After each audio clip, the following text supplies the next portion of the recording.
Food ট্ৰাকখন ললো হয়, কিন্তু তাক মডিফাইও কৰিবলগীয়া আছিলে, কাৰণ কালাৰটো আমাৰ পচন্দ হৈ থকা নাছিলে, পুৰণা কালাৰ আছিলে যিহেতু। আৰু সেইদিনাখন মাও আহিছিলে কাম এটাত, যিটো কাম আপোনালোকক সোনকালে জনাম। চ' আমাৰ ফুড ট্ৰাকখন লৈ পেলাই মই, অংকু আৰু মা ওলালো পিনহুইললৈ বুলি, মানে মানসহঁতৰ তাত। সিহঁতৰ তাতে যিহেতু এইবিলাক কাম কৰোৱা হয়, সেইকাৰণে ভাবিলো তাত যোৱাটোৱে বেষ্ট হ'ব। এতিয়া ট্ৰাকখনত আমি কি কি কৰাম বুলি ভাবিছো জানেনে? ভিতৰৰ ইণ্টেৰিয়ৰ অলপমান চেঞ্জ কৰিম, লগতে বাহিৰৰ লুকটো চেঞ্জ কৰিম, কালাৰ, লাইটছ এণ্ড বহুত কিবা কিবি। তেওঁলোকে গোটেইখিনি কাম 15 দিনত হৈ যাব বুলি ক'লে, এণ্ড আফটাৰ 15 days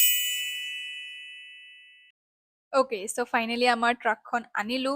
90% কাম শেষ হৈ গ'ল, বাট 10% কাম এতিয়াও বাকী আছে, সেইকাৰণে ৰিভিল কৰিবলৈ পৰা নাই আপোনালোকৰ আগত। বাট আপোনালোকক অকণমান হিণ্ট দি দিওঁ বুলি ভাবিছো। এতিয়া মই কনফিউজ হৈ আছো, আপোনালোকক প্ৰথমতে কালাৰটো কৈ দিওঁ নে আপোনালোকক গেছ কৰিব দিওঁ? গেছ কৰিবলৈ দিওঁ নেকি? চ' যোনটো কালাৰত আমি বনাইছো, আই ডোন্ট থিংক চ' যে কোনোবাই গেছো কৰিব পাৰিব সেইটো কালাৰ। আপোনালোকে জনাওক এতিয়া আমি কোনটো কালাৰৰ ট্ৰাকখন বনালো। এইটো, এইটো, এইটো নে এইটো? অ'কে, আজিলৈ বাই, লাভ ইউ অল। আৰু এটা ছাৰপ্ৰাইজ আপোনালোকৰ কাৰণে আছে, হোজাইত। বাকী পিছত কম দিয়ক।